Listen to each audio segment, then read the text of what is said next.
You're watching the Retreat Review. Live from New York. Then you're immediately like, well, so why didn't the lasers work on the door? And then the next scene, like, you see that, like, that whole mountaintop is gone. But we're not hooking them up to a machine to... We're not draining their life energy to keep the planet running. Yes. And Kirk's like, hold on a minute. Yes, this is Kirk. I either wait for the Federation or I send out a distress signal, and anybody who comes to this planet, I eat them. I eat them. Riker had to be, like, over the top and cliche in his, like, actions for the casino. Do you see it, Enterprise? Do you see it, Enterprise? Sorrow, cry for the children. First and last, first and last, first and last.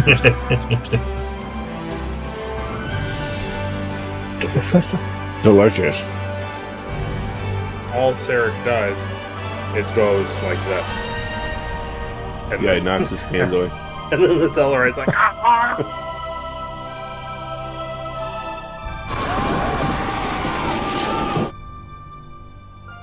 Kirk literally, he looks at him and he goes like this.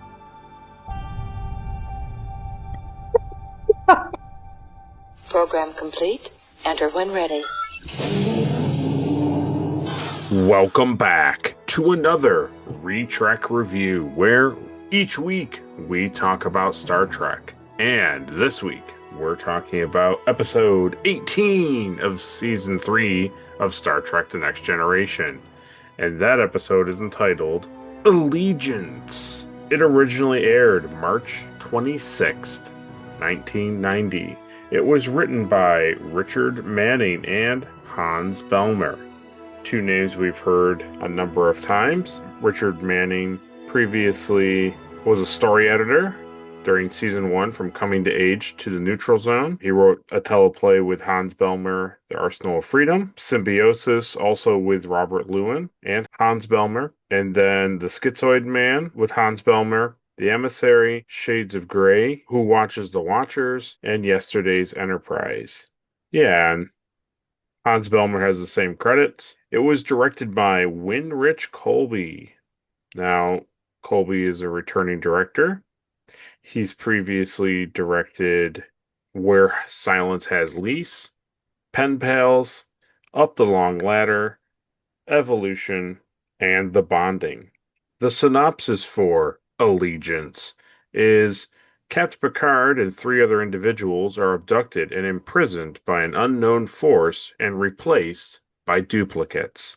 So, that is our introduction to the episode, but before we get into supporters and comments and subscribers to the channel, let's first go over to Caleb and ask Caleb what he thought of the episode. Well, this is a good episode. I enjoyed it. Seems like they actually had production money this week. These are probably the first aliens I've seen in a long time. That were truly alien, yeah. Yeah, like real. And there was a mix of them too, which was nice. Yeah. Yeah, 3 that we've never seen before. I mean, I know the Bolians, but maybe we haven't seen the Bolians yet. We have seen a one Bolian, yeah. Yeah.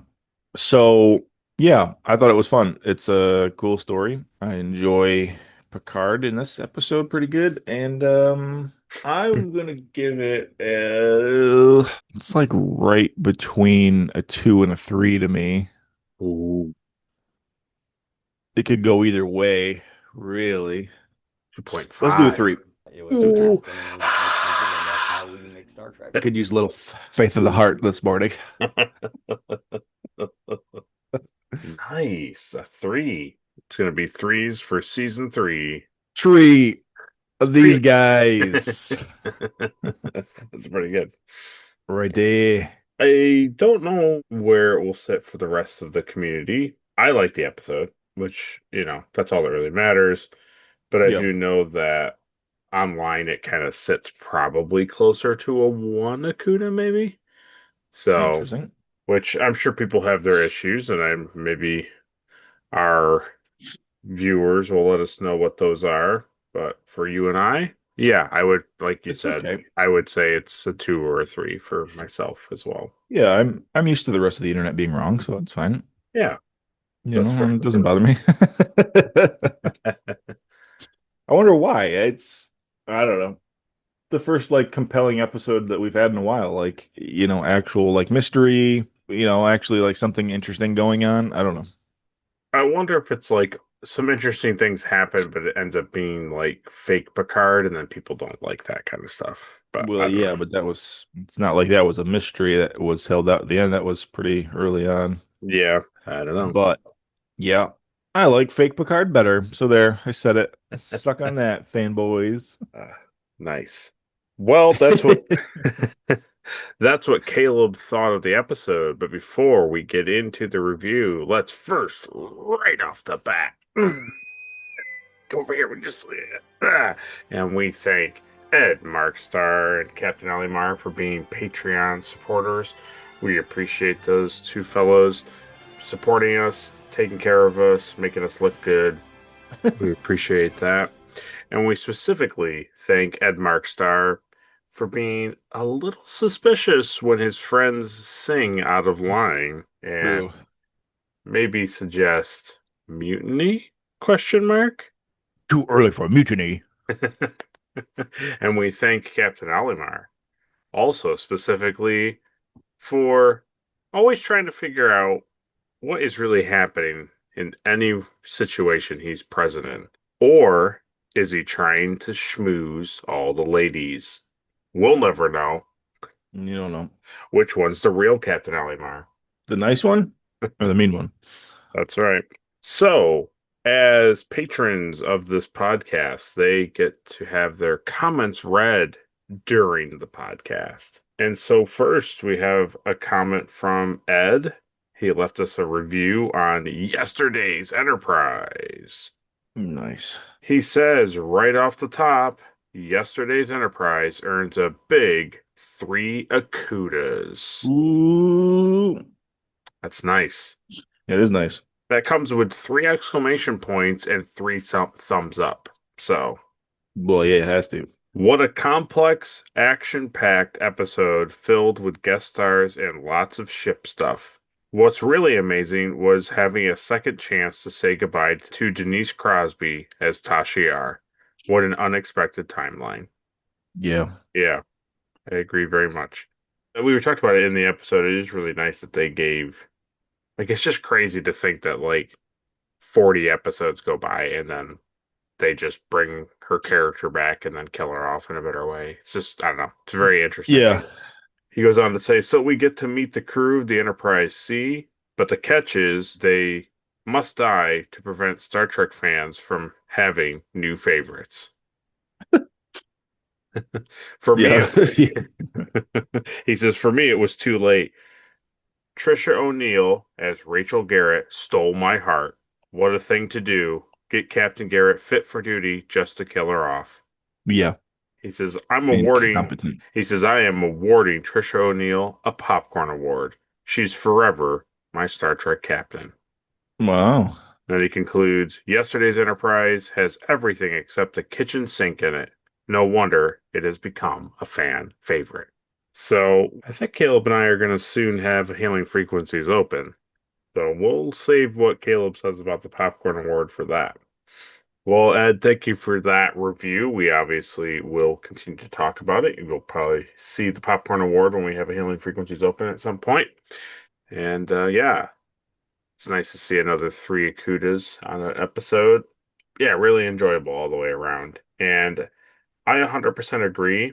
The captain of the Enterprise B and just it's not really a spoiler to Caleb, but the captain of the Enterprise B and Rachel Garrett here, they really just in media, like in visual media, they don't get a lot of love. I know that there's books where the captains are used in the books, but Yeah. they just don't get a lot of love. And it's like these are the captains of the Enterprise. It's a lot like Robert April, but then they finally kind of did something with him in Strange New Worlds. So.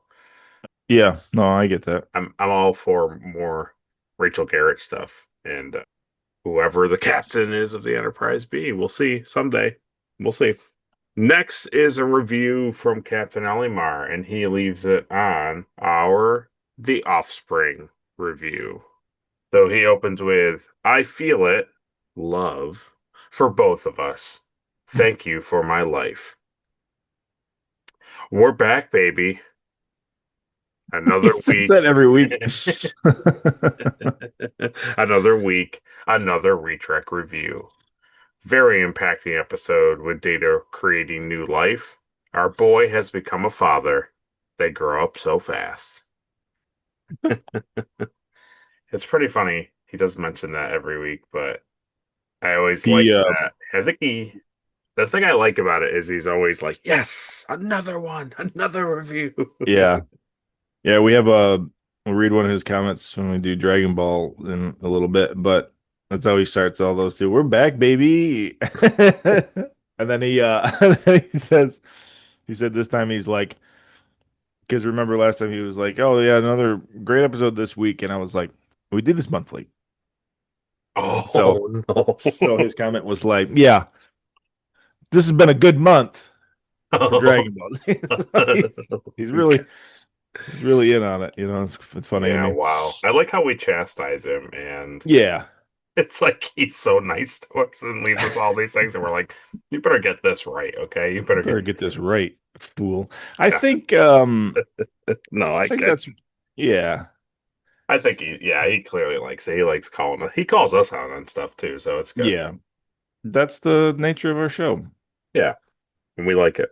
Yeah. Our captain keeps us in line. Yeah. He says, must have been quite the conference for Data to have made a positronic brain. I agree. He was like, hey, I'm going to go check out this conference. And then Yeah. while he was there, he's like, I made an Android brain. I'm going to continue it on the Enterprise. Like, what did you do, Data? Oh, Yeah. no worries. And then he goes on to say, how dare you call me out? My reviews are all completely serious, without wit or humor to be found. It's pretty good. Good. It's pretty funny. Picard is furious at the creation of Lol right off the bat. He's very out of character in the beginning of the episode. You're absolutely right. He makes the opposite arguments that he made earlier about Mega's strength not being a factor in personhood. And then he yells at Data for wanting to turn her off. Nice. Very clear messaging. He's all over the place in the beginning. Yeah, he really honestly is. Double face palm. And it Then doesn't make the any sense either. no, Because like it would have made more sense for him to be on Data's side and then to like tell Starfleet like proud of Data and then be like, well, I don't know why they have a problem with it. yeah. And then I he could have think been like on his side the whole time. Yeah, I mean that's why I suggested that they should have just had the episode take place at this conference because it's like everybody on the Enterprise is on his side. It's like so you have to introduce this admiral person to just be like, well, he's evil because he's evil. And you're like, oh, Yeah. okay. But then you have to, for some reason, they're like, well, Picard has to be back and forth on the whole thing. He has to be angry and then love it, and he's angry and then he loves it, and it's like, okay, whatever. Yeah, Yeah. I'm not a fan of it. Not a Neither fan. am I, yeah. He goes on to say, then later tells Hackdoll that she's a daughter to Data. Wishy-washy to me. Yeah, very much. Yeah, real wishy. Now, if Picard was an alien in this episode, they would have been pretty okay with it, probably, Yeah, huh? that's true. I'm like, that seems reasonable. Now on to several thousand humanoids. First, the worst Andorian I've ever seen. So Yeah, I'm so glad you guys noticed this right away. it's It's pretty bad. freaking green. My God. Yeah, It's really bad. One of the it's really bad. highlights of Scott Bakula's Star Trek Enterprise was the Andorians. They are Yeah, so freaking awesome. good. Yeah, yeah, they are. Caleb again, absolutely right that one Andorian dude sure was cool. I could look up who that is, but I'm not gonna. Yeah, I don't. It would be nice if we had like a weekly award based on him, No, but you know, it's we don't. Shran, played by Jeffrey Combs.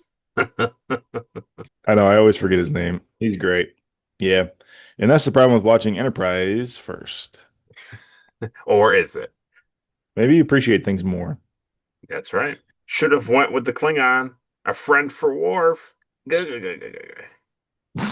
He gives us like it's not an emoji, it's like old text emoji where it's like the squinchy eyes and the big open mouth.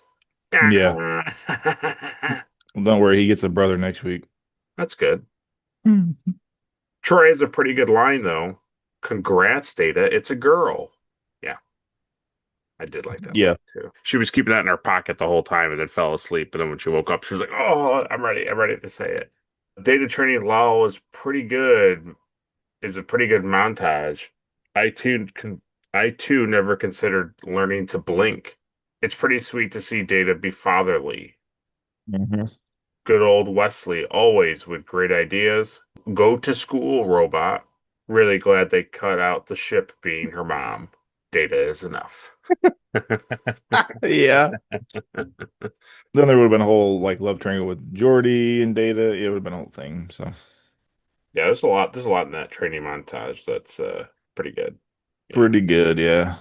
It is interesting, like he's kind of remarking that like we have this character Data who kind of like does nothing-ish. Like like he's just like a robot and well, he's an android, whatever. But he kind of goes from like being the person who always kind of puts the mystery together to, being smart and like being helpful. And there's been a couple situations like with Goshevin. My grandfather's buried on the mountain. Like other than that episode where he kind of gets to stand alone, it's an interesting thing for his character to just kind of like hard turn up the dial, and now he's like a father teaching Yeah. like essentially a baby like how to live and like grow up. It's an interesting like fast-paced storytelling for his character. Because as much as we get with Lal, we're getting like a lot of information also about Data. So it's kind of cool. Yeah. I like character standalone episodes like that. Yeah, I mean, this is kind of the episode we're going to talk about is kind of like Picard heavy. Yeah, I like that stuff. Beverly has a really great scene with Data who turns to her for advice, calling her a great parent. Data says he's incapable of showing love to Lal, which, if you think about it, is a really heart-wrenching sentiment. It is, yes. We see through Data's actions he clearly loves Lal, no question about it. The thing that is like, I don't know how you feel about it, Caleb, but the thing that I always think about when it happens is Data will do something in the show or at some juncture, and I always get like a little more, I guess, like emotional or more like I have the feels or something when like stuff Yeah. is happening with Data than like any other character. Like probably in Star Trek. Like maybe Spock, maybe, but like not like Data. Yeah. It's really interesting that like the character that has no emotion and is unable to even have them, or like somebody like Spock does have them, he just suppresses them. Garners the viewers to have probably the most emotional reaction to. It's just a really interesting thing I always think about. Yeah, I think that's because he's going through things that like people go through, Yeah, seeing it like through his lens, and it's yeah, very relatable sometimes, which is I like you said, know. funny. Yeah, like he shouldn't be. Like he should be so. It should be so hard to relate to him and like have him like give powerfully emotional scenes. It's a really interesting. Yeah, I know. It is funny. He says amazing scene with Riker in 10 forward as Lal assaults Riker, the best character for the scene. What are your intentions, Frakes? Then he says, on pedophilia, I didn't get that impression. It is just a throwaway scene, like you said. Ha ha. The resident sex pest kissed my daughter. It's a Yeah, reversal of how does Riker like being sure. sex pested? Yeah, It's yeah. funny. It just was a funny thing. Like they go from her being like a baby, she's just a baby. Then it's like she's in 10 forward and then she's like serving people and it's like, now she's learning to work, I guess, and she's so like mentally she's a little bit older, but I don't know. Yeah. Just was it's a throwaway scene, like he said, and not needed. It's just to establish that Riker's like back on board Right, the right, ship. right. Evil Admiral time, really noticeable. Is the book in the case framed behind the Admiral? Apparently, it's A Midsummer's Night's Dream. It really just stood out to me. Interesting. Hmm. I think, is it possible we're learning that Captain Olimar is a really big fan of the Shakesman? Love them. That's cool, though. It's cool Must that he's be proud of it. must be that's the part of his office that's like the museum stuff. He doesn't read any of that. Because that's like what, 400 years Oh, old at this point? no, no, It's so like no. annoying to me. It's like, oh, it's Shakespeare and it's highbrow. Like, okay. Like, I got it. Yeah, I got it. I'll tell you how long ago it is. I guess what it means is like it's annoying to me that they imply that like this is what people in the society read because they're so smart and advanced. It's like, Yep. okay, but like it's still like really old. So you ready for it? Yeah. It's like 700 and almost 70 years old. Wow. Yeah, at that point in Star Trek. Yeah. Pretty good. I mean, I guess like comparatively, right? It's kind of like reading the Bible because the Bible's super old True, yeah. and we still read it to this day, but it's like, I don't know. That's different. Reading like Shakespeare and like old stuff and like stuff from like pirate times and medieval times, like you people aren't going to be reading that stuff. Like, I think what's kind of maybe the thing that you're saying but not saying is, let's just say in the 300 years of Star Trek, that there isn't like any other playwright or writer or no, author or anything that like wrote something that is comparable or just as captivating or just as well written as right. Shakespeare. Exactly. Yeah, I think that's what I mean. Yeah. And Yeah, that like like, Cochrane didn't write a book or right, a reference guide or, Daystrom doesn't have like right, an important like book that he wrote.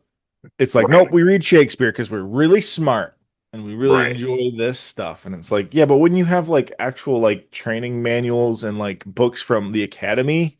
right, Wouldn't you have like your book on thermodynamic right. wavelengths? Like, It's Yes. And also to your point, like now that the Earth is not just a singular floating rock in our solar system, it's like, oh, it's a planet among millions of planets.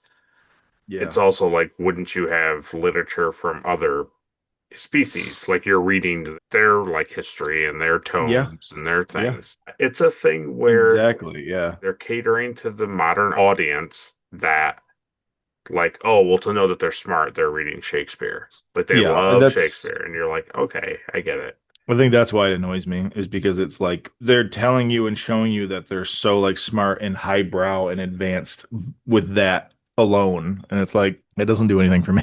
Yeah, I totally agree. But yeah, you're totally right. There's other alien species like on Earth in Starfleet Academy too. Right. And it's like, wouldn't you be reading all sorts of different Tons of different things.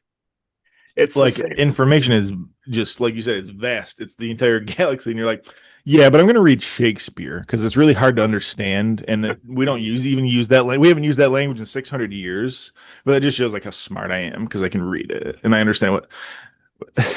Uh, like, which edition are they reading at that point? The other thing too, I was thinking about is it's really no different than the episode. I think it's called The High Ground, where Beverly gets Oh yeah, abducted, and he makes that reference to George Washington. He's like, "Well, didn't yeah, George Washington do that?" And it's like it's the same thing with this Shakespeare thing that it's like that is one writer of a yeah. series of plays hundreds and hundreds of years ago. It's like you literally have nobody else to reference. It's really interesting. Yeah, I don't know. Nope, I nope. get it. I get what you're And saying. he, but wait, I feel like I always talk about this because it. Yeah, I don't know. I Nope. get it. I get what you're And saying. he, but wait, I feel like I always talk about this because it is one of my biggest annoyances of Star Trek. Yes. But in TOS, when they fight with Abraham Lincoln, Hmm. those bad guys are like characters that I don't know anything about. It's like Oh a yeah. Klingon dictator, and Mm-hmm. it's like, Mm-hmm. okay, cool. Like that actually shows like other Yes. things happened. Like, explain your universe. Explain your universe. Like it's a space thing. You're in the future. You have aliens, and you're like, hey, this reminds me of what Abraham Lincoln did. And you're like, who? Yeah, Abraham Lincoln No, on I Earth. don't. I don't know who Abraham Lincoln is. Didn't that guy exist like 500 years ago? You're Yep. like, no, no, no. You remember? Remember he got like assassinated. You're like, assassinated? Yeah, yeah, yeah. He was at that live action picture show. Picture? What is What are you that? talking? Beverly, Beverly, get in here. Get in here. Something's happening to Picard. His brain. Something's wrong. We stopped watching movies after the NX ships came out. Oh, absolutely. Yeah, they got rid of TVs and picture frames right after that. They were like, no more. We've seen what happens. Yeah. Then he goes on, if you become an admiral, do you become evil? Is it a requirement to move up in command? Yes. It's the one thing that carries over from the mirror universe. That's true, yes. Lucky shot from a Romulan. Are you kidding me? Are we at war? Are you kidding me? Is it safe to have whole families on board? Remember that every time a starship blows up on screen, they set that up and they didn't have to. Yeah. That's true. That's true. Yeah. Separate the saucer. Yeah. Get these children out of here. Yep. That's why I like yesterday's Enterprise when he's like, what the heck are you talking about having families on board a warship? Yeah. Are you drunk? I was like, yeah, it doesn't make any sense, does it? No, and it's really funny. It's true because like there's been so many episodes where we don't really. I mean, the Law episode with kids here that he's talking about the offspring has like children in it, but like we kind of largely go through a handful of episodes where like you don't really feel like there's families and children and people on the ship, No. and then it'll be like, oh, the ship's gonna blow up, and then it'll be like, well, there's children and families on this ship. You're like, oh, okay, And you're yes, like, okay, cool. Yeah, right. Yeah, I forgot that because you don't ever show me or do anything with it. yeah. It just feels like another starship in space. Just wait till Picard Day and you'll see him. You don't know anything about Then, that. He's not the most effective adversary for the episode. He's just a setup for drama. The rest of the episode really makes up for this, in my opinion. But Evil Admiral has to become a cliche somehow. yeah. Yeah, very much so. And he does his job because he's very unlikable. Yeah, So I don't he's know. He's just super flat. I can't stand him, but it's okay. yeah. No, I'm right there with you. Picard stands up to Admiral Butthole. Pretty good speech. Cut short by the most awful thing. Yeah. A child. Yeah. Lol is dying. Then immediately Data lets the Admiral work on his daughter to try and save her life. Guess he hmm ain't that evil after all. Star Trek is complicated and it's great. It's not Star Trek that's complicated. It's just bad writing sometimes. Yeah. It's a We thing where I like we did everything we could. I like Data and I. All we ever did is care about this child. Just couldn't do it. I like that they always write these things that like characters are not they're not like vindictive or mean, so they allow things to happen that we wouldn't in our society, which I like. I like that they're typically not vengeful and vindictive and mean in a sense. So Yeah. I No, I know. enjoy when they don't do that kind of stuff. I like that too. No, he's terrible. It's It yeah, just like for it to even get to that point, it just kind of breaks that wall of perfect society is all. yeah, absolutely. You should have never been in that position. Yeah, agreed. He says Lal dies. Data can't save her and has to say goodbye. Really effective scene. She tells Data she loves him, and even though Data can't love her back, she's got enough love for both of them. Yeah. It's a, yeah, again, that's just the whole point. It's a really powerful scene with two androids that essentially have, well, she's starting to feel, but like just don't have emotions. It's an interesting thing. I feel like Data could whatever was going on in her to make her like start to have emotions. I feel like that's an upgrade that he could do himself, but Yeah, maybe. maybe not. Then he says, really great episode this week. Like 3 Akutas, easy. He then gives us a Nice. popcorn award, which I won't say because we might do Hailing Frequencies Open. Yeah, don't talk about it. I won't talk about it. But yeah, again, another nice to see another 3 Akutas.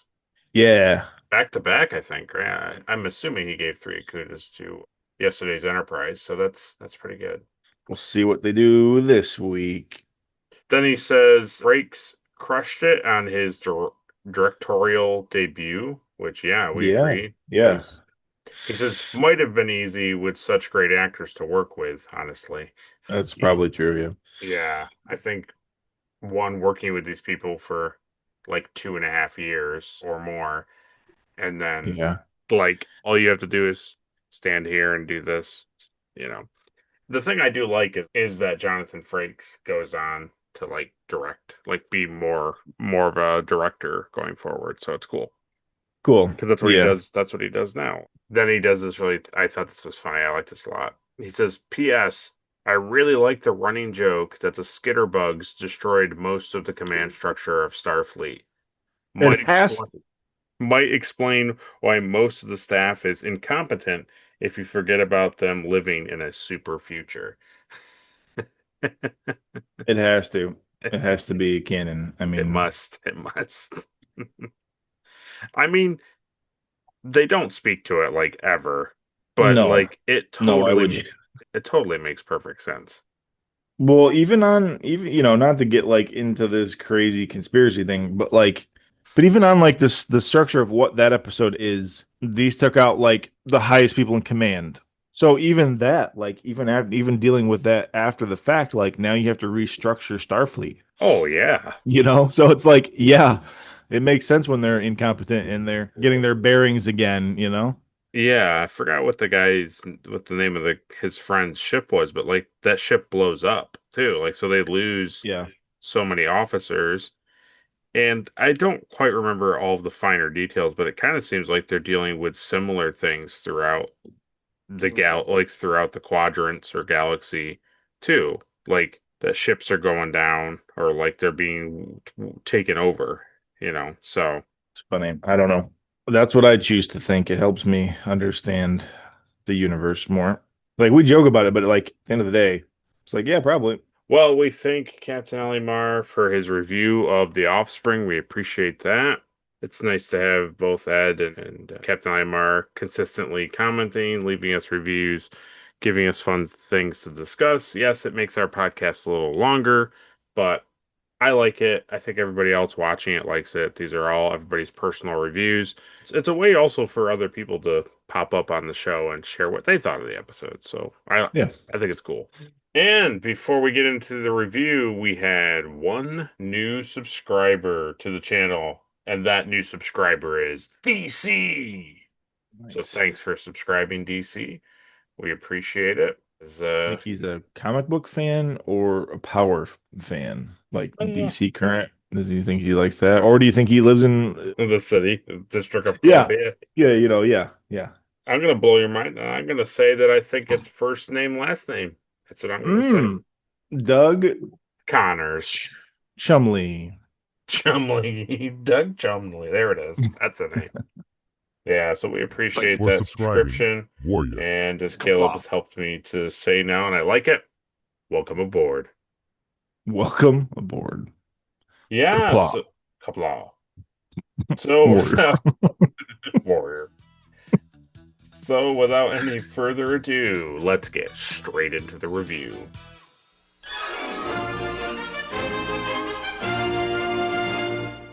So we open with the Enterprise in a captain's log, and Picard is saying that they have eradicated the Fyrex plague on Corolli 5 and soon to Mm-hmm. rendezvous with the USS Hood to terraform Browder 4. I thought it was funny. We've heard for the USS Hood before. They were previously seen in Encounter at Farpoint, where I believe that's where Bones comes from. Like Bones is on the Hood and he transfers over, I think. Probably. He's like on the Hood and he visits and then goes back. What you looking like, boy? What you? And then I'm pretty sure then I don't think we see it, but I think they mention it in the defector where the hood is at the neutral zone, like watching things. So we've heard the hood before, which is cool. I like that kind of stuff. Yeah, so Picard's in his room. He's reading something. Maybe it's Shakespeare. It's definitely Shakespeare. I mean, you see how fast he falls asleep? And then a giant, like, weird rectangle thing appears and scans him. Sky. Yeah. It has It's like the sky built burnt into it. it's like, those like doctor's offices for I think it's for like children Yeah. and like, when they're gonna do procedures that are a little uncomfortable, like emotionally uncomfortable, they have Yeah. these like images in the ceiling. That's what it made me think of. Yeah, Uh, that's exactly what that looks like. Yeah, this thing scans him and then transports him away. And Data immediately is like, hey, there's something weird going on in Picard's room. And then Riker's like, really? Calls down, no answer. Sends Worf. Worf goes down. Ding dong, ding dong, ding dong, ding dong, ding dong. He rings the door like 4 or 5 times, and then he's now gonna breach it, and it's actually in there. I was surprised. Yeah, I was surprised when he comes out. I was like, "Oh, okay, interesting, interesting." I A think little the bait and switch action, huh? yeah, because we also see Picard walking around in the room, or he wakes up in the room, and he right. But Yeah. the thing that like I also, to your point, that I was thinking about was when Picard answers the door with Worf, he has like his drink and the book in his hand, Yeah. which for the audience, not for Worf so much, a little bit, but not that much, that like what is happening here? Because he's not just like, hello, I am Picard and I'm standing in the doorway. It's like clearly they want the audience to think like he just like Worf rang the doorbell 4 or 5 times and Picard like got up from reading and was like, what are you doing? Like, why are you bothering me? Kind of a thing.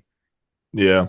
I think too, like for me, it kind of implies that like whatever this is, it knows enough about like Picard to mimic him. Because like, like when you see Picard walking around that room, it's like, so I know he's there. So I know whatever's on the Right, bridge or in his room is not him. right. But to know what he was doing like right before that, it's like, oh, okay, so it has like intelligence built in, which I thought was cool. Yeah, it is cool. So we go to the musical intro, we come back. Picard goes over to another person on a bed and he awakens my Tinya Haro, a It's really star. funny. He walks around that room a few times, like using his Mm. communicator, Oh yeah, and there's legitimately just that guy just sitting there, sitting on the edge of the bed, just watching him do it. Yeah, and he's like, "Nah, I'm not gonna engage with this yet." I have to wait till the intro plays out. Yeah, yeah. So she is a Starfleet Academy cadet. It's our first guest appearance. Yep. She is played by Joycelyn O'Brien. She's a character Ooh. actor, and funny enough, from premiere date on our channel, she'll turn 68 tomorrow. So that's pretty funny. Well, that's crazy. Yeah. So when he meets her, she ends up saying, Cadet Haro ends up saying that they've studied Picard's missions. And that's already kind of like a tip, I think, to So for the audience. when she says that, I was under the assumption that she was like from the future Oh, when nice. she said that, and I was like, "What? That doesn't make any sense to me." And then like I forget what point it was. I was like, "Okay, so legitimately she's like in school learning about Picard." And I Yeah. was like, that doesn't make sense to me. But yeah. Yeah. No, it's the first breadcrumb, but yeah. Yeah, And then as those two are talking, as you brought out, Kova Thal interrupts. pretty He's our guy. Yep, he's our second guest appearance of the week. He's played by Stephen Markle, another character actor. In 2018, he died at the age of 73 due to complications caused by Parkinson's. So, Oh man. yeah, that's too bad. But here he is, doing a good job. Yeah, he was great. Yeah. Picard asks him all these questions about stuff, and he's like, I don't know. Our captors stay hidden. He's like, I don't know who they are, what they're doing, why they're doing. I don't know anything. We learned that he's been there for like almost 2 weeks. She's been there for a few days. So, yeah, very interesting. I tried to use the door, but it shocked me like super hard. It it hurts. Before we get to the door, he goes over to like the center thing and it's just like what do you call it? Yeah, it's just jelly. Yeah, but here's the thing that it's like a what do you call it? Like a personal memory thing. So when I was a kid and I saw this on TV for the first time, not quite in its first airing, I think in some syndication I saw it. But Yeah. I always thought when I was in the bathroom in public that the thing Uh, that they were eating were the urinal cakes. yeah, yeah. Even though they're not. They're usually blue, but I have seen They red ones. right, exactly right. Mm-mm. Yeah. And so when Picard like eats it, I remember being like, "Oh, like why are you tasting it?" It's I don't even know if I knew as a kid like really what that thing was for, but yeah, it's You just know, I gotta tell you, I don't really think I know what they are now as an adult. I'm They don't, they never help the smell, no. so I don't know. No, I'm pretty It's I'm not pretty that. sure they're supposed to be like just like pucks that are supposed to be like odor diffusers kind of a thing, Yeah, they don't work. but here's the We thing can that we all we can know. stop using them. Those Yeah. things work really well. It's just the guys That's have not the where that's not where the pee is. It's not in the urinal though. That's That's right, you need to put them exactly. on the floor, you know. Exactly. Exactly. Yeah, because the guys that go in there are not peeing in the urinal, they're just peeing No. wherever they can aim. Yeah. But yeah, like you said with the door, we're told that they're punished with pain if they do something that's not acceptable. So Picard's like, okay. I like the jelly thing. It was very interesting to me. Like it was just a little piece of like red, like clearly just like gelatin that they made. Yeah, oh yeah. Did you ever see the movie Snowpiercer? No, but I know what you're talking about. Yes. Yeah, that it's like that Arctic Train movie with Captain America. Yeah. Chris Evans, yeah. Yeah, there's a part in there where they get to like the food processing thing, and that's kind of what they eat is like these little black protein gelatin things. I think if my memory serves, it's probably not. It's probably Well, isn't that movie supposed to suggest that like it's basically like Soylent Green, like they're eating people? yes, yeah, Yeah, yeah, okay. yeah, absolutely. It's a good movie. So then we cut back to the Enterprise, and our fake Picard makes a weird departure to a star cluster, and Yeah, then he says, "You know what? No, don't tell anybody that we're doing that." yeah. You know what? Just need to know, and I'm the only one that needs to know. Yeah. All right. Riker thinks that's you can tell that Riker immediately thinks that's kind of weird, and then Picard's like, "Hey, so just let's just come into my ready room. We'll talk about that." I'd love to tell you what I'm doing, but unfortunately can't. So Can't. Man, would I love to tell you what I'm doing. And you can understand that, right? And he's like, "Oh, absolutely, Captain. That's great." this is a fun experiment, I think. Like what how far can I push this until everyone's like, "Hey, so we're not following your orders anymore." And the answer is radiation that would blow like just kill everybody on board. That's the answer. Yeah. They're like, "No." Yeah, and then we cut back to the prison area and Picard tries to communicate with their abductors using prime numbers. He's at the door. Toot, toot, toot, toot, toot, toot, toot, toot, toot, toot, toot. Yeah. I I know what you're doing because I'm not an idiot. But yeah. why are you doing it? And it is an interesting thing because a thing that I think about, excluding, I know that she's fake too, but excluding the Starfleet cadet, it's interesting to think that in theory, what we should believe is that Thal is speaking whatever he is, Marzanian, Marzopian, whatever, Yeah. and the communicator is translating that into English so that Picard can understand him. They all speak English. Well, right. But I was thinking that it's kind of neat. I was getting a little nerdy about it, that it's kind of neat that, like, this alien, who Picard, like, he loosely knows of their people. Like, it's not like they don't know who these people are at all. Yeah. And he's poking in the prime numbers thing. And that's like, for us as Earth people, like, that's what we know. Doesn't it's a thing where we're getting to see that an alien from another world knows what the prime numbers are of Earth.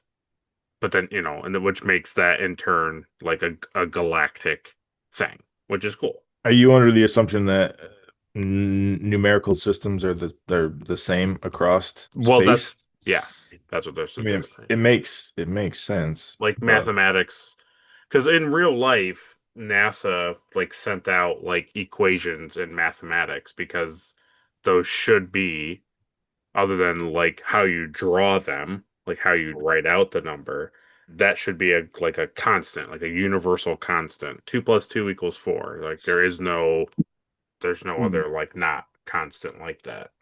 Yeah, no, that makes sense. Yeah.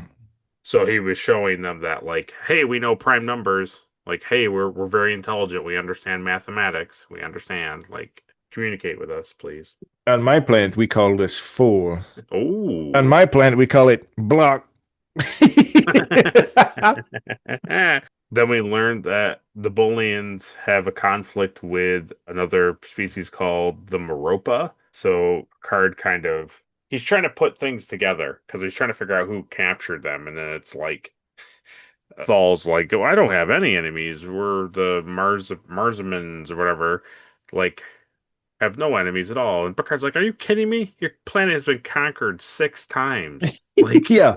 Well, yeah. all you do is have problems with other people. But we're not at war with any of them because Yeah, we let them take it. exactly. Yeah, we don't care. And then he brings up the conflict that the Booleans have. So the interesting thing is, for us personally, is Booleans were kind of like a big thing for our Star Trek game, which was fun. Yeah. Yeah.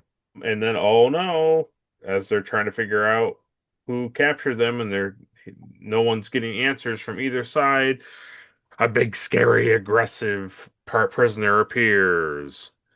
Yeah. And he wakes up instantly. All right. Yeah. I'm so hungry. Yeah, so we come back from the commercial break, and Picard is trying to calm the alien from Chalna. We mean you no No harm. harm. I mean you harm. We come in peace. Yeah, so this is our next guest appearance.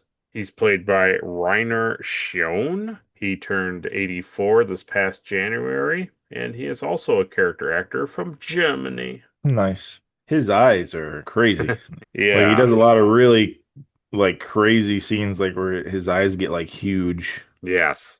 I was like, The, yeah, I wouldn't want to be in a room with this dude. Are you kidding me? the thing I love, and Caleb already knows one side of this, but I've come to understand through doing fun stuff with Caleb and things like this, that I have two character favorites. Yeah. I enjoy little like adults essentially doing things that they shouldn't do, being aggressive, being commanding, doing things like that. I enjoy Yeah. characters that are like that, and I apparently enjoy characters that are brooding and have like predator face teeth, Yeah. because I'm a really big fan of the Chalnoth and like the predator from the movies. I forget what they're called. Your other favorite thing is like round Yep. meatball guys. I love round meatball guys. Like all your favorite Pokemon are like round muscle boys. Yeah, I like unassuming little things that are shouldn't, like Psyduck. He's my favorite. Yeah. They're called Yaucha. I Yep. would never have came up with that. Yeah, so anyways, just a funny inside thing for you viewers out there. That's what I like. So after trying to calm down the alien from Chalna, we cut back to the Enterprise, and Picard, he shows up at the poker game. Yeah. That's right. He shows up at the poker game, and he's just kind of enjoying it. And then while they're playing, he asks Geordi to bring up the Enterprise to 95% efficiency. And then Geordi's like, oh, okay, I'll go do that. And he's like, well, you don't got to do it right now. You can keep enjoying your recreation. He's like, no, no, that's okay. And he gets up and leaves. And then they're like, Lady Luck yeah, left me a long time ago. yeah. And then they ask Picard to join, and he's like, no thanks. And then he just strangely observes one hand It was really weird. Yeah. Nice job, Contra. Um, Yeah. mind if I talk to you in the hallway for a Yeah. second? It's so, oh man, there's nothing like I've been there myself so many times than I'd like where it's like an authority figure walks in the room and they're like, "Oh, so what's going on in here?" It's like Yeah. it's like you have your friends over and then one of your parents walks in the room and they're like, "Oh, so you're playing with Legos, are you? Oh, that's nice. Oh, are these Oh, little interesting. knight figures? Oh, well, that's very nice. That's great. Okay, can I just talk to you outside of your room right now?" You're like, "Oh my God." You're Yeah. like, "Oh my God." Like, oh no, it's nice that you're playing with little Jimmy. Just need you Oh, to step out that's in the great. hallway here That's for a great. minute. I just need to talk to you for a minute, and all of your parents are coming to pick you guys up in a Yeah, second. So yeah. So you can get your coats on and your get your shoes. stuff ready, please. Uh, Yeah, exactly. yeah, it's very funny. So this is a running thing that Picard does not play poker Yeah, yeah. They make very clear note of it that he is not at the poker table. because I've seen him at the poker table. Have you? Yeah, Hmm. Interesting. Picard it's does always not in like play a poker. video. It's always in like videos that are like, these are all the good times from Enterprise. Yep. Like, well, I look forward to that. There'll never be good times on here. No, never. So yeah, he takes Troy out into the corridor. He asks Troy if the crew are thinking of turning on him. Yeah. Hey, so when I diverted everything, like, is everybody like, are they going like crazy or Just like, no? No, this is all pretty routine. We do this stuff all the time. Oh, interesting, interesting. So I'd have to be like, I'd have to do things like more crazy for the crew to be crazy. right, right. She's like, yeah, I guess. He's like, and they're angry about this, right? They're really angry about it. She's like, no, they're not angry about it. He's like, they're curious. They're asking a lot of questions. She's like, they're curious, but like, we're not. It's fine. Ah, very good, very good. He's like, okay, Yeah. very good. Well, let me know if they start using words like mutiny and stuff. Yeah, and like if something, Uh, yeah, he's like, and if something was to happen, you would come to me first, right? You would come and tell me first.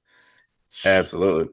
It's really funny that like up until this point, he just is like oddly acting odd, but like also like telling Riker that like, well, hey, listen, I have this really weird mission. I can't tell you anything about it. So but like just trust me. And he's like, yeah, no worries. Like it still fits in that category at this point. Like I wouldn't be suspicious of him. Like it's weird. He's weird, but like he's already Yeah. kind of explained like why he's being weird. No, I know. And so even this scene with the with Geordi, and he's like, "Hey, just I would like the engines to run a little bit more efficient." And Geordi's like, "Yeah, I'll go work on it." He's like, "No, I don't want you to do it now. Right, Like exactly. you're on recreation. Like don't do it on your recreation time." It's like very nice. Right. And Yes. it's like, are the aliens implying that like, hey, if I'm like super nice, people are gonna think that like something's wrong with Picard? Like, it's weird that Picard's giving orders, but he's also being like super nice about it. Super kind and pleasant. Yeah. You know, Yeah. if I have like good interactions with all the crew members, they're gonna be like, "Why, something's wrong with Picard. He's never like this. He's never nice. He never wears open vested shirts Oh, and yeah, that's kisses right. me deeply." Yeah, very good. It's very good. It is very good. So we cut back to the prison and we learned that the alien from Chalna is Essek and he is a Chalnoth, which is nice. Thal goes on to suggest that maybe the Romulans are doing it because they're always doing something with the Yeah. Enterprise and the Federation. Haven't you been at war like with the Romulans like forever? Picard's like, yes, it's possible it's the Romulans.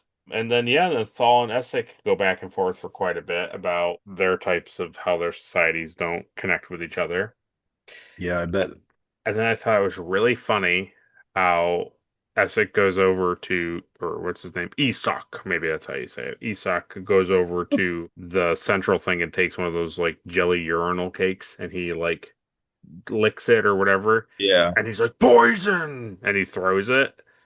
And then as the episode goes on, it just is like, well, he can't eat that because it's poison, so he's just gonna eat one of us. Yeah. And I was like, I is think it? he's just really, really picky. Yeah, I was like, is it actually poison, or he just doesn't want to eat it? Like, I don't know. It's one of those things like it could be poisonous to like his species, but who knows, you know? right. But it's like, I don't, there's no way to really track that down. He's such No. an overbearing individual that you wouldn't be like, is it really poison? Let's see you eat this. Yeah. No, I don't like it. I'm gonna have to eat one of you. Yeah, right. I think you're lying about the puck, you know. It's like none of us really want to eat it, you know, but like But I think you can. I only have 3 days No more. till I'm starving. Yeah. Then I'll have to eat one of you. I have to. And I don't like bullying or humans. Like, oh well, that sucks. Yeah. Yes, it does. No, Picard, you're not gonna let him eat me. You're not gonna let him eat me, Picard. Yep. Oh, man. I love this stuff. It's pretty good. Yeah, then we go back to the Enterprise, and fake Picard is getting his finished up with his annual checkup. Yep. She's like, "Well, you came in a month early. It's so weird." Yeah, And you right never when, come in for checkups. and then right when she's like, "I don't know, you don't seem like yourself." He's like, "How about you come to my quarters?" Like, I oh. was thinking maybe later we could smooch. She's like, "Oh, I would like Oh, to smooch." I do like smooching. So she agrees Yes. to it. And we go back to the prisoners. Picard is over at the panel. He wants to get in there to like mess with it. Thals refuses to help. Picard has Isak break the panel, and then Martina goes and hacks the door. But as the door is about to open, it shuts, and like a weird green energy mist shoots out and hurts and kind of knocks everybody down, or like out, I guess. Yeah. Told you. But yeah, but we get this thing where they cut back and Thal hasn't been harmed, and he reminds Picard that he had already told him not to touch the door panel. Yeah. Well, maybe you didn't even get hurt. Maybe you're lying about it, huh? Maybe you're lying about it. So this is the halfway point. So go down to the comment section and tell us a big fat lie, but make us believe it. Yeah.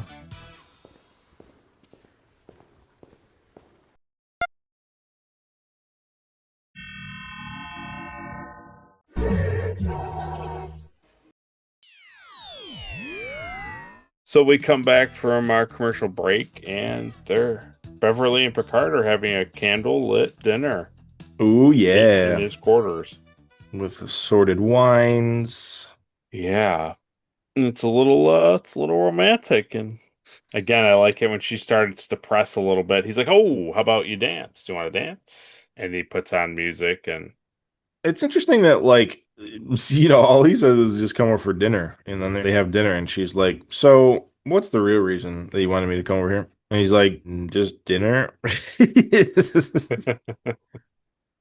yeah, it's an interesting stretch because they dance. There's a lot of like romantic tension. And I like the line where he brings up about her being gone too, like that she had been off Yeah. the ship. That was nice. Yeah, he said he's glad that she came back. Right. But as we can see, they're kind of like setting some things up because we had in the high ground where she wants to tell him something, and now this scene is playing out. So It's interesting though to me because she says that like she's attracted to him, but it's not just the fact that he's like the captain that she's won't pursue anything. oh yeah, there's more there. Yeah, which I don't know what that is but Well, all I'll say, because you already know this, it may or may not be the issue, but like Picard ordered her husband to do something and then he died from that order. yeah. So maybe Beverly has the Yeah, same problem that Wesley has.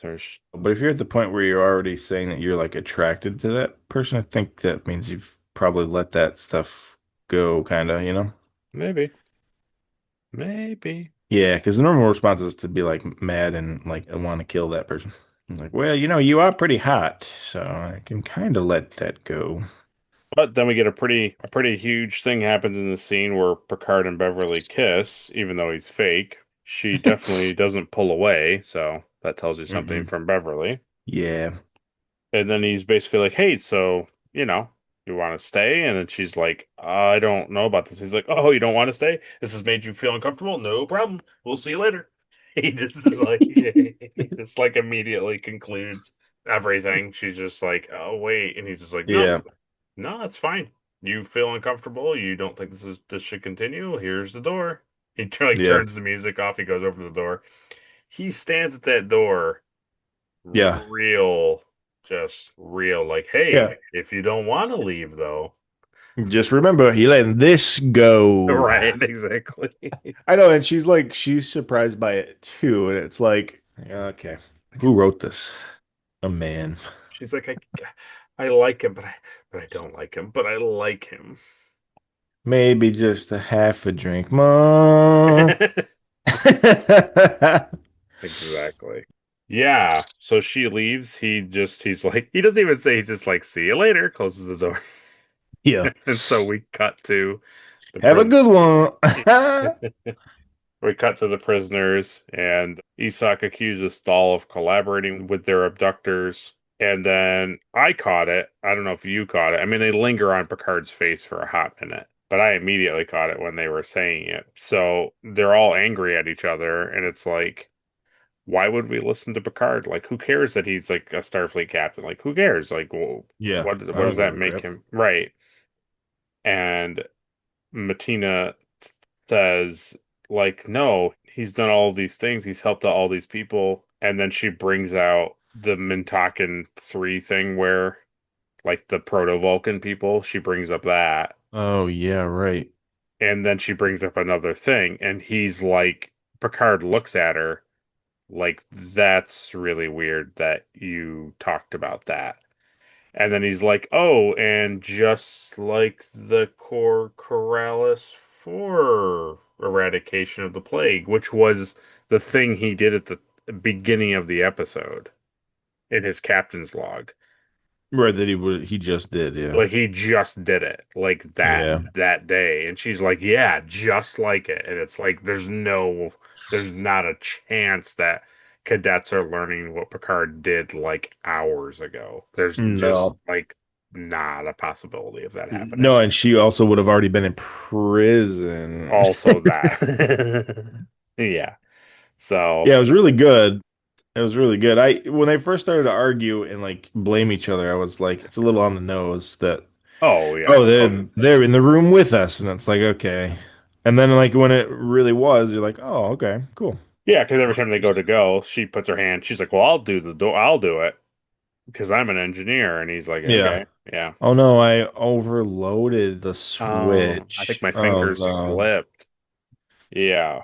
So that's very interesting. And then we cut back to the Enterprise and Riker's in 10 forward, and he is super weirded out by Picard. He's like, I don't know what's going on with him. I don't understand it, but something's just not right, and I can't put my finger on it. And then Yeah. Picard comes in. He walks right over to Geordi. He appreciates Geordi raising the efficiency even higher, even better. We appreciate that. Way to go, Jotty! And he like slaps he like slaps him really hard on the Yeah. back. Yes. And then Let's have a battle song. A battle song. and then he gives a toast and then sings his wonderful song. And there, this thing that I love, I don't know, it's like a 6 second scene, but I absolutely love it. He goes over, he's singing. Clearly, everybody in 10 forwards like, oh, I have no idea This what's is happening. yeah. This Like is weird. everybody. But then apparently there's a table that's like they know the song and they're like, yeah, okay, we'll sing it. So they're singing it with him and he makes his way to the table. And the 6 second scene is it cuts to Riker and Deanna at the table, and Riker is clearly like, what is happening? And Geordi is like comes over and like sits down, and he's like, hey, Commander. So Yeah.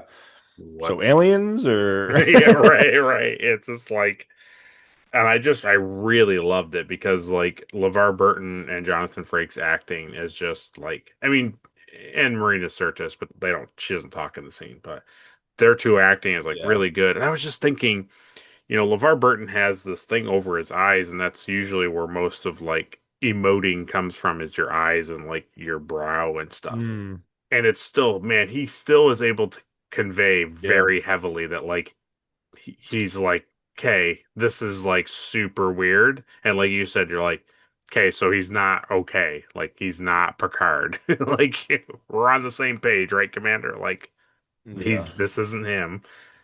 Yeah, he is really good. I really enjoyed it. Yeah, and that leads to our next commercial break. We come back. The senior staff have met secretly, and they all discuss all the weird things that Picard Yeah, is like, doing.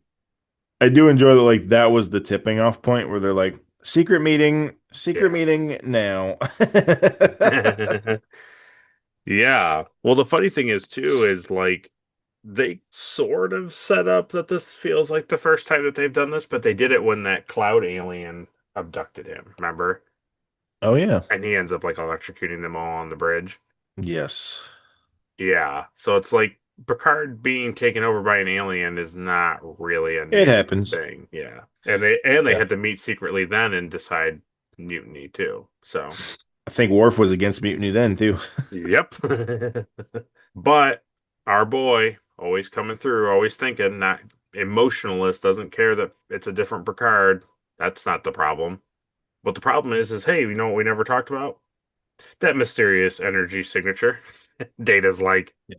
hey, you know we didn't like resolve that, right? Like, Yeah. oh, that's right. I can Do you think that could be something? I mean, I don't know. I didn't want to say Q or aliens or anything like that, but you know, I don't know. this is That is usually a weekly recurrence. so after that little mutiny session where they pretty much decide that if he makes a really bad call, really bad decision, they're not going to do it. I And like the Worf, scene where they're talking about the mutiny because it's like, yeah, so I had this weird interaction with Picard. Yeah, I did too. He came in like early for his checkup, which he never does. and then we had a really unusual night in his quarters, and then they all just kind of look at Beverly and at each Yeah, that's a other. really weird way to set that up, but you know, that's Yeah.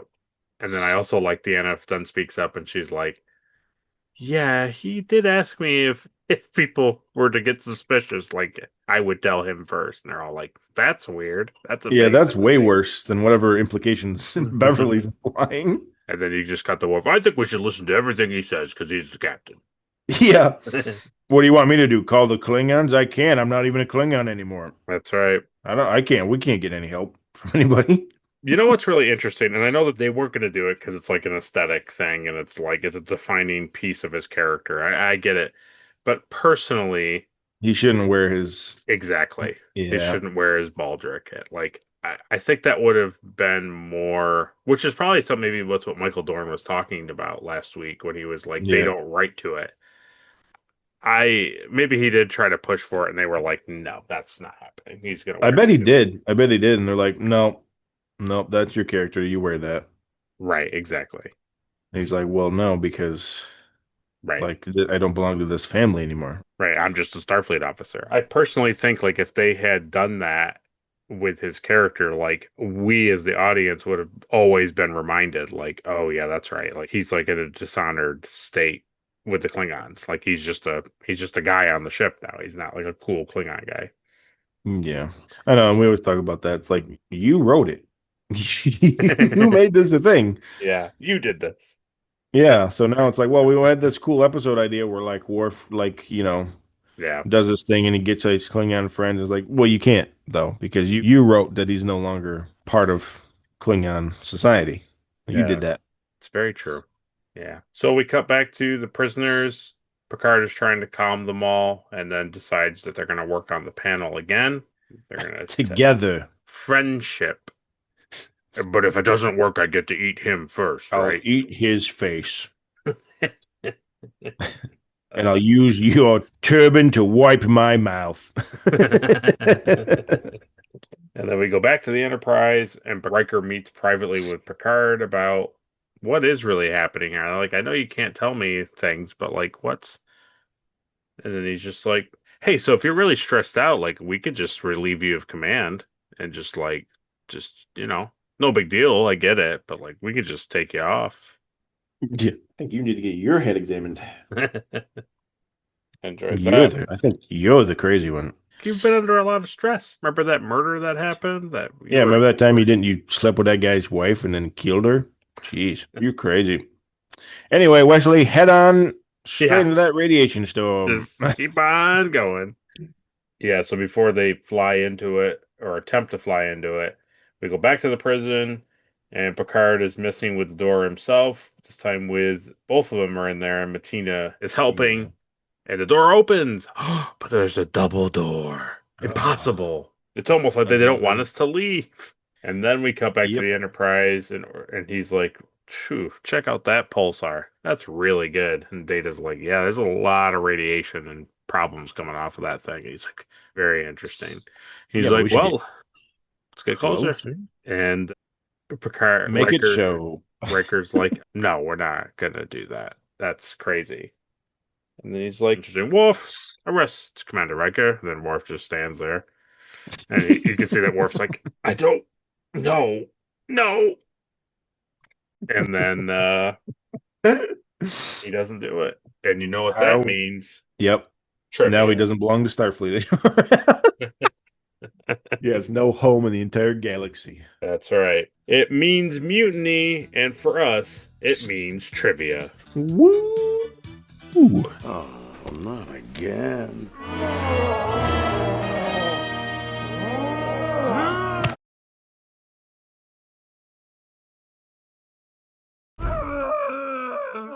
All right, now you're overacting. So it says this episode, along with The Offspring, was written in part to balance the series' budget after yesterday's Enterprise. Yeah, right. Yeah. Michael Balance the budget. They spent more on this episode than any other episode. Apparently putting makeup on aliens is not that expensive, which is really disheartening to hear. Yeah, so you just choose to write horrible stories with awful aliens all the time. That's good. No, I'm glad. No, I'm glad to hear it. Yep. Michael Pillar commented, "I'm a great fan of intimate shows, and it was a simple show from a production point of view because you needed only one set." Well, yeah. But also like 5 different makeups. So No, that's easy though. that's easy. That guy, he does that for like $4, so it doesn't matter. Yeah, Michael Westmore. Michael Yeah, Pillars, he's cheap. very cheap. He doesn't use good stuff at all. Michael Pillars saw this episode as a chance to flesh out Picard's character. We wanted to come up with some real fun for both Patrick the actor and Jean-Luc the character. So we came up with this idea. It might have been 2 ideas put into one. One was Picard getting stuck in a no-exit situation, and a false Picard takes his place on the Enterprise. I loved the stuff on the Enterprise, wonderful character stuff, and Patrick was wonderful. I thought it was a good solid show. I always like when a character gets to play like 2 versions of themselves. Like that one, we got to see Riker be like a bad guy. Yes. In the court hearing, punching old guys. It's great. Yeah. Is that kind of also why you like the Mirror Universe? Yes. Thank you. No further questions on it. The song that the fake Picard sings in 10 Forward with the crew is called Heart of Oak, and that is the official march of the Royal Navy. Yeah. Obviously, it's a Navy song. It's a world song, and it has nothing to do with Star Trek, and it's obviously something they would sing in the Starfleet Academy. Yeah, yeah. Yeah. Duh. And also, a French person would really know ancient Britain, like, Navy songs. He definitely wouldn't sing whatever the Navy song is for France of that time. No, we don't even talk about the French here. That's so stupid. Ronald D. Moore commented, Picard does some things that had only been in the real Picard's mind. Watching him sing in 10 Forward gave everyone a kick, and the scene with Beverly in his cabin was kind of fun. I like the fact we've taken him apart more and really are seeing what makes this guy tick. Yeah, honestly, it's one of those weird things where this gives us a lot of backstory and like character development for Picard, but it's like, but he's fake. Right. Yeah, but it's like the aliens kind of lean into like his hippocampus or whatever to like see. Yeah, I'm saving it for the last bit, and that's what we'll talk about it. But yes, I picture Picard being like this in the academy, though. I mean, remember he has a heart condition because he got into that fight. Yep. So I picture Totally. him like drinking and singing and getting into fights and stuff. Probably. I feel like he was much more fun then. That's the Picard I want to see. Yeah. It's okay, Caleb. They'll eventually come out with Star Trek Engage, where it's like 3 Uh, years before the Next Generation episode. no, And no, I we'll don't want to. I and don't we'll want to hear s- it. we'll see Rachel Garrett. We'll follow her, and we'll get a Ooh, lot more yeah. stories with Rachel Garrett. But then Picard will just show up on the Enterprise all the time. Yeah. That sounds good. And then season 2 is called We'll Always Have Paris. Yeah. And then every time you want to learn more about Rachel Garrett, Picard will show up on the Enterprise. Yeah. And Data will already be on the Enterprise, and Yeah. they'll I be Picard and Data will become like really good friends. Man, can you imagine if I was like the captain of this ship? That'd be crazy. I wouldn't even know what to do with it. Yep. We'll get all new castings for like Worf and Riker and Deanna. That'll be really fun. That would be fun. Yeah, that'd be super cool. I Yeah, love that. I love I'd the love that. whole, yeah, the Oh, whole idea of that. this was Rich Colby's favorite episode out of the ones he directed. He says, I like it because we did something stylistically interesting in the lit room where the four people were incarcerated. It was Patrick's show, and I always know when it's going to be Patrick's show. It's going to be a good one because he's so darn good in everything that he does. I liked the look of it and what Marvin Rush was able to do, and Richard James, the set direct designer. What you have to consider in directing any kind of environment concept is time and money. We were so far behind after the first 2 days that basically the whole hierarchy of Paramount was camping out on my set. Then we went into the new set, the octagonal chamber, and suddenly we were taking off. We came in under budget and under time. It was a Jeez, dude. set that was terrific to shoot in, and I could put the camera anywhere I wanted to. Yeah. So here's what irritates me about this. Okay. And it's not just like the alien thing that I always complain about. The finale of season 2 Hmm. is such a horrible rush job. Yeah, because they had no money, right? But then to come to find out like how building a full set Right. and having And 7 different alien full right. prosthetics and uniforms is like, oh, that was super cheap and easy to do. Yeah, Like, yes. then what are you doing then? I don't understand what's happening then. No, it's really bad to be honest. That doesn't make any sense. That sounds like a cover up or a lie or something that he's It almost is like he's not the right Winrich Colby. it's good. I like Yeah, that. he also goes on to remark, I like Allegiance because I liked working with Patrick Stewart. He's a very subtle actor. I remember talking to Patrick the first time he started playing the clone. I said, I think I need more from you. He thought about it and then gave me more.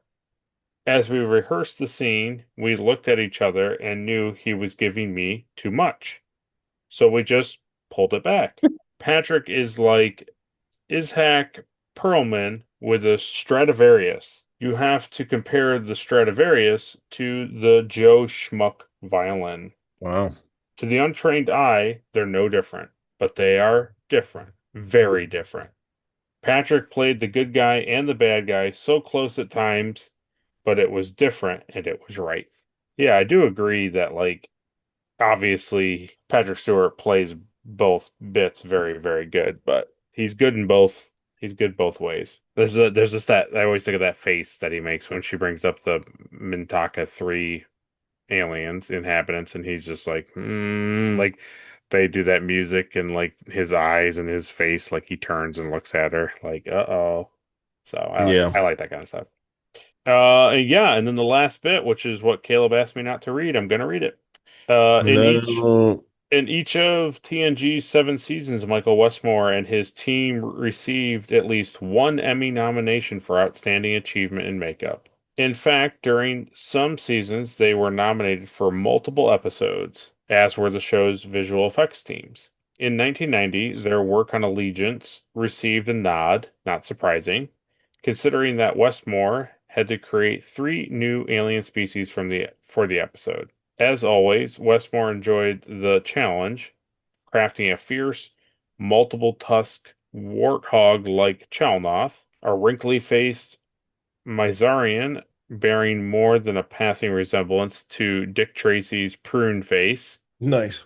and the lumpy-headed, unnamed race of aliens that kidnaps Picard to observe the unfamiliar concepts of authority and leadership. Because the script indicated that the captor aliens were identical, a pair of twins was cast, which saved a bit of time. The latex appliances were tailor-made for one alien perfectly fit the other, so the team could use the same molds to create pieces for both. Westmore also developed a feminine version of the Bolian makeup that he'd previously created for a male character in the episode Conspiracy, which is funny that there's a Bolian in two conspiratorial episodes. That's the Skitterbug Oh. episode. As for the Emmys, this wasn't Westmore's year. Allegiance lost to tied episodes of Alien Nation and The Tracy Ullman Show. Yeah, so pretty cool. I like learning all that kind of stuff. It's pretty good. Yeah, it's really cool.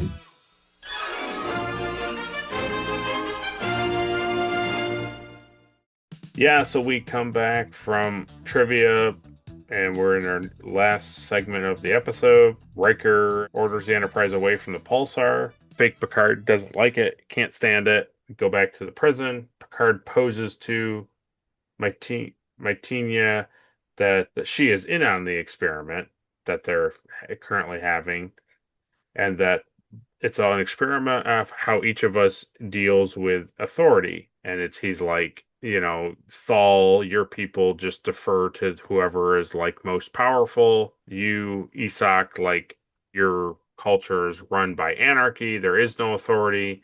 I'm a Starfleet captain who's trained to give commands and take authority of the room. And then you're a Starfleet cadet and you're supposed to obey like any order that a superior would give you. And they're all like, oh, that kind of does make sense. And then she starts to kind of be like, and he's like, I think that you're the one who's keeping us here. And he confronts her. Yeah, I set you up. Exactly. And he's like, I set you up. There's no possible way you could have known that. That's a secret thing. Not only is there no way you could have known that, but also it was a secret. And she's like, well, I don't. And he's like, and I'm not going to do anything. I'll do nothing. It's like, no matter what you say, no matter what you do, we're not falling for it. So just give up the charade, because it's like no one's ever going to believe that this is like a purposeful trap. It's like we know that you're lying. Yeah, we're bored. And We're then bored. and then three aliens appear, one taking the form of the cadet. And this is our last guest appearance of the episode. This is Jerry and Jeff Rector. As it brought out, they're twins. They're both 67 years old, and they're character actors. They're separately two different character actors that are in a handful of things. So pretty interesting. They go on to explain that they wish to understand the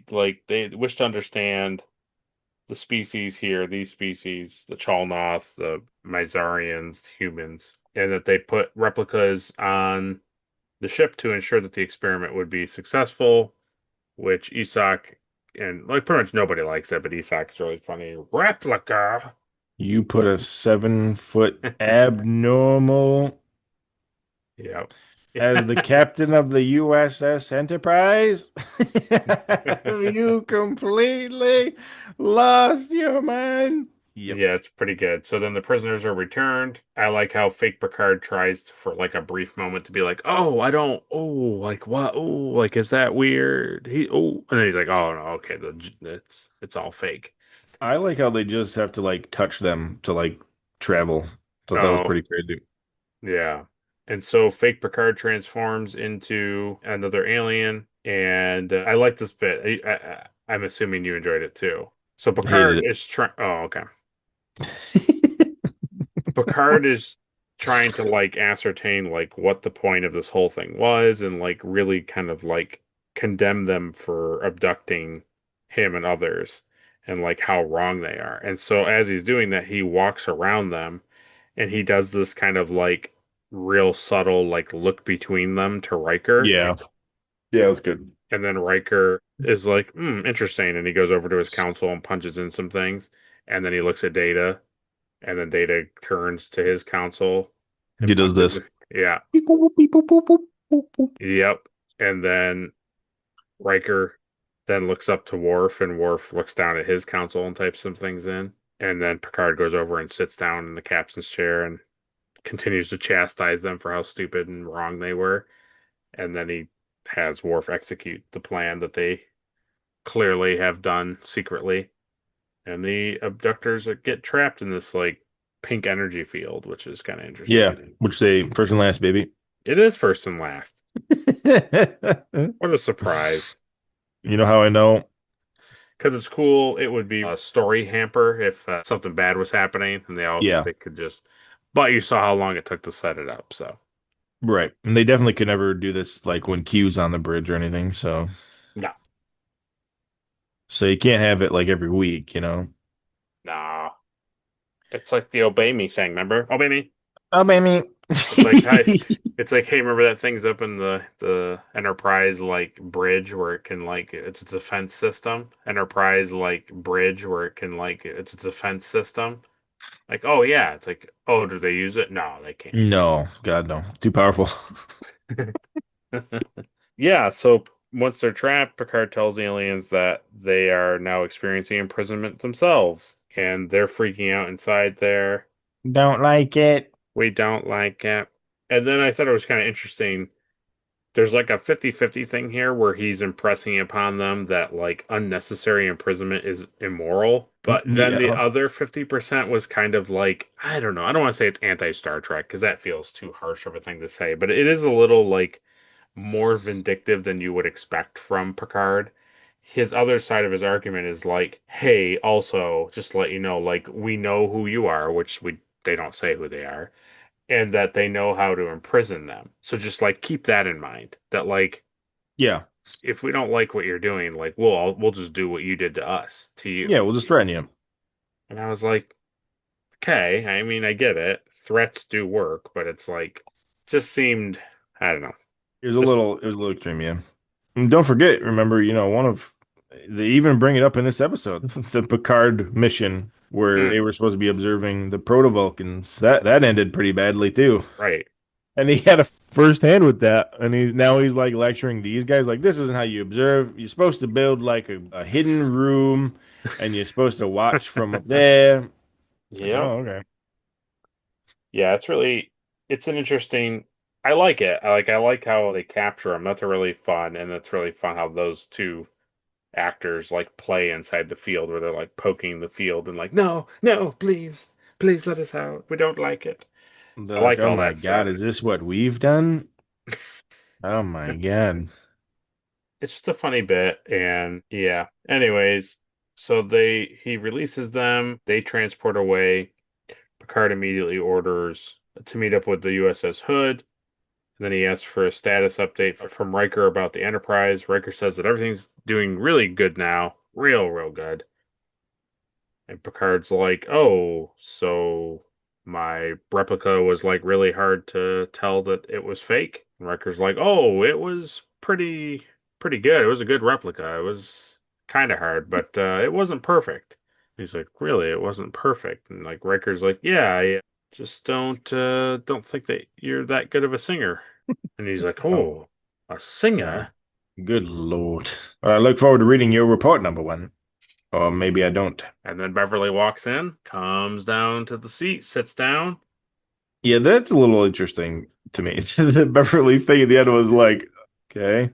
Yep, she sits there and he's like, oh, hi, doctor. He doesn't care that she's up there. He's just like, okay. She sits down and just stares at him. And he's like, okay. And then he looks over at her and she's just giving him like a, Yeah. I know something you don't know. But but she wasn't on the bridge when the aliens were on the bridge. No. She comes off the turbolift after, right? Yep. So what we're led to believe is that either Worf sent out like a mass text message to everybody on the ship that like normal Picard is back, or she thinks it's the other Picard and she's being really weird. That's what I thought. It's possible. Yeah. It's possible. I thought she was coming up to see, like, if they wanted to pick it up where they left off, basically. Yeah. Because she doesn't know. She doesn't know the aliens came and went. She doesn't know anything about it. Right. I think knowing how writers typically are and how like television was in that day, that we're just supposed to believe as the audience that like Beverly does know that the aliens came and Yeah. she's just coming up there to be like, oh, remember that we kissed and we smooched and we shared like a really romantic dinner, and like that Picard doesn't know anything about it Yeah. because odd, flirtatious tension is excellent. It's great. Yeah, it's really good. So this is the thing I wanted to talk about is that in the bit here, the aliens reveal that, like you said, they used memories from the hippocampus or wherever to like dictate how the replica behaved and stuff, which was just an alien in disguise. Like it informed that alien of like what to say and do. And it's really interesting because all of the things that he does, like you were talking about with the drink and the book in the room, like it's not just like he picks it up because it was there. It's like he picks it up because his memories tell him that's what he was just doing. And like also, this is what Picard would be doing. Yeah.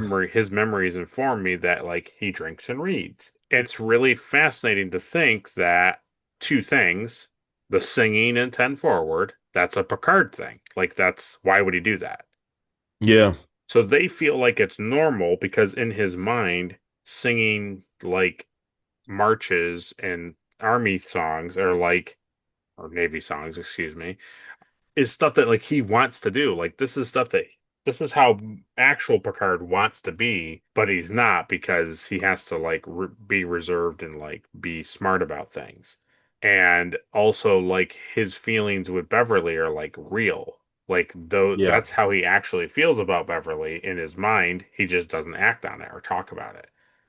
So for all of the like fake Picard doing fake things on the ship and like that didn't really happen, and that's like we don't have to be like, hey, remember when Picard sang and he doesn't sing anymore? It's like no, because he was fake. The thing is, the aliens are trying to set up the idea that everything is fine so that they can send them into the pulsar. Like, how far will they go? How far will the crew listen to orders that don't make any sense? Yeah. And in order to get that experiment to be truly acceptable, he has to behave in such a way that's acceptable. So these are all memories and parts of his personality that are apparent in him, and he just doesn't speak to it or play to it. So I think that's cool. yeah, it's why one of the reasons why I like this episode so much. Not only is like the prison stuff really interesting, like just random aliens pulled from the galaxy, like stuck in a room, and they all have to work together to get out of the room. And then also the one of the prisoners is like the bad guy. But like we kind of learn a lot about Picard in a fun way. So Yeah. Yeah. No, I think that's cool. yeah, so that's our review of the episode. We appreciate you guys listening to it. We hope you guys liked it. But before we end the episode, let's do the thing that everyone's been waiting for.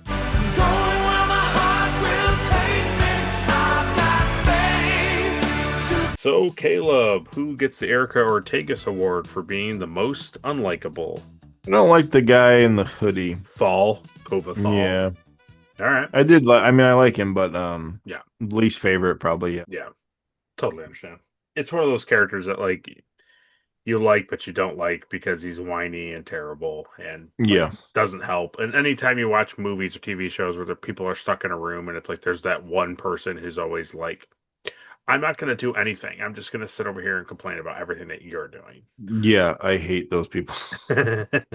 So he plays very, very well into that category. And then he always has to like tell you like how much smarter he is. Yes, But yes. refuses to do anything to help. Yeah. Yep. Yeah, well, next is the Elizabeth Cutler Award for the most forgettable character of the episode. Wesley. Nice. Yeah.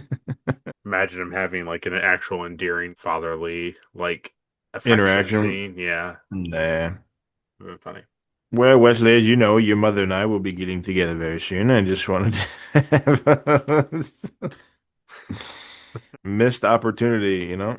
Yeah. It's still really funny to me that like LeVar Burton and Will Wheaton are like the most popular, well-known faces on Star Trek, and like they both of those guys have like not like barely anything to do. Like we've had a couple Geordi episodes, but like in general, they're not really. Yeah. So just funny. It is funny. Next is the Mugatu Award for the best alien of the episode. It's probably the pig guy. You like Isak? Yeah, Yeah, I like him too. I like it. Yeah, very good. Well, next is the Trip Tucker Award for being the MVP of the episode. It's either Picard for figuring it out, or it's Riker for not letting them go into radiation. Probably Riker, because mutiny is a little bit more serious, I think. Yeah. Yeah, absolutely. And that's what And- makes a good number one. And to go along with your point, he knew from Picard's simple like eye movement to like set this whole thing up. Yeah. So next is the Spock Award for the best line of the episode, I like Picard's montage. where he's like, "And you thought your people just give in to authority, and you, Isak, you're anarchists," like that scene. Yeah. I think probably like a specific line is the line about like how an ensign, like a academy person, wouldn't know any of the stuff that she knew. I think that's a pretty cool. Here we go. It says, I find it unlikely that a first-year cadet would know of the Enterprise's visit to Mintaka 3, so I tested you. Starfleet has classified the Coroni 5 plague as secret. No cadet would have knowledge of that incident. And she says, Captain. He says, so, you may as well drop the pretense. I'm not playing any further. I'm quitting this game. As far as I am concerned, this experiment is over. And then she says, you are correct, Captain Picard. Yeah, it's good. Yeah, it is very good. I like that scene too. And then she goes like, ah, and then turns into the. Yum, yum, yum, yum, yum, yum, yum. Yeah. I like how the energy goes out and then back. Well, yeah, you gotta like get rid of it and then put it back together. Yeah. Very good. Well, next is a Shran Award for the best action sequence. It's probably the energy field at the end. Oh, yeah. Why? Yeah, I think that's probably it. Very good. Well, next is the NX Award for some sweet ship stuff. I like the prison room. Yeah, okay. Yeah. I thought that was cool. Yeah, it's simple, and for it being a really small set and for it being kind of weird, it also has this really nice like cramped feeling where it's just like it's just supposed to be these people in there and we're observing them. Yeah. Yeah, it's good set design. I like the food slot too. Are you gonna have one where we're gonna have jellies come out when Yeah. we come over? It'll be Rice You know Krispie it. cakes. That's what you'll just make them and then stuff them in this thing. Okay, next is the Porthos Award for the cheesiest thing of the episode. I think Beverly coming up to the bridge at the end for me Okay, yeah, that's fair. is pretty cheesy. Yeah. It's a good point that you make at the end of the episode, though, that, like, she shouldn't have I didn't even think about it when I watched it. Like, she shouldn't have known anything that was going on. I just don't know what they're implying. That's my problem. Yeah. Like most of Next Gen episodes. What are Yeah. they trying to say? Terrorism is acceptable? Terrorism is good sometimes. Yeah. 25% of the time, it works all the time. Well, next and lastly is the Star Trek Enterprise Award for the best scene of the episode. I like when Picard's singing in 10 Forward. Wow, nice. And I want to know where Guinan was this whole time. It's your Avengers problem. If she was on it, she would have just been immediately like, Like, hey, that's an alien. right. Right. Well, they must be so well at mimicking that even Beverly was like, that's Picard. It's great. Totally It's the fine. same readings I had last year when I did this. Yeah. She's like, it was identical, but which in itself is weird, but then he put on that shirt. I don't know. I just don't know. He was asking me really weird questions, like if there's like a main button anywhere on board that would blow up the ship, or like what's the easiest way to kill all of the main staff? how much like radiation would it take to kill everybody aboard, and Like, would radiation really kill Data? do you remember what Data's off switch is? Things like this. I don't, it's good to know these things, but given the circumstances, I don't know. It's a little weird, maybe. Suspicious. You know what else was weird? He stuck his tongue down my throat. I think they used to call that some sort of French kissing. I don't know. Okay, well, that is what Caleb awarded the episode. We appreciate him doing that. He loves it so much. But now it's your turn to go down to the comment section and tell us what you thought of the episode. Did you like it? Did you love it? Did you want more of it? Or did you feel like the allegiance in this episode needed to be broken apart? Broken up. Let us know down below.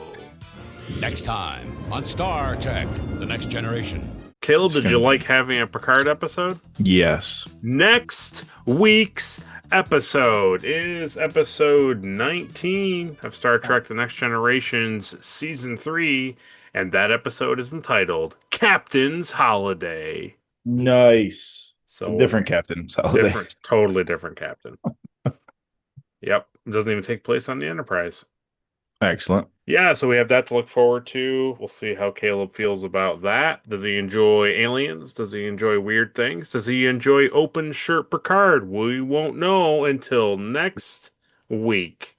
That's where you got to stick around. We got lots to get into. I already know that I do. And, here's all the fun stuff we got to do for the review. If you enjoyed watching this review, please like the video. If you did not enjoy this review, dislike the video. Share it with all your friends and family and Trek enthusiasts. Subscribe so you don't miss a review. And ring that bell so you can watch a review as soon as it hits the channel. And then, when this review is over and you don't want to catch up on any of the ones you haven't heard or watched, you can always go over to Caleb's channel. Caleb has a fun prop tutorial channel where he makes cool things from pop culture, whether it's with foam, 3D printing, or other material. He's making some cool things over there. Is there anything, Caleb, that you would like them to know about? Yeah, I did another Pokemon video 3 weeks ago. Yeah. Yeah, so you can go over there and enjoy that. And every single month, Caleb and I talk about Dragon Ball Z. And we have concluded recently the Perfect Cell Saga Part 2. So we get to see what that was all about. Did I like how it ended? Is Caleb for us to get into the next saga, which is... The Cell Games Saga. Wow, I know all about that. I know how that ended because we totally didn't film this in ahead of time. So... Nope. You know about the Cell Games, what they're doing. I know all about it. So if you think a whole bunch of people trapped in a room fighting for some other person is interesting in this episode, you're going to love our review of the Cell Games Part 1 in next month on the 19th. Yeah, it's the same. Just no room. Just no room. Just no urinal cakes. They are trapped, but it's not a room. I have no idea. Urinal cakes, yeah. There are plenty of urinal cakes. So make sure you go over there, find a video, like it, comment on it, leave a suggestion of something him to make or for something him and I to watch and talk about. Yeah, just do it. Find a video, share it with somebody that you'd like to see them make it. If you don't got the skill, send it to somebody who has the skill and they can make it for you. But ultimately, on whatever you decide, please subscribe. We thank Ed, Mark Starr, and Captain Alimar once again for their Patreon support. We appreciate those guys keeping things together, making us laugh, making us cry, and making us feel good inside. So until Captain's Holiday next week, computer, activate a holding field on Caleb.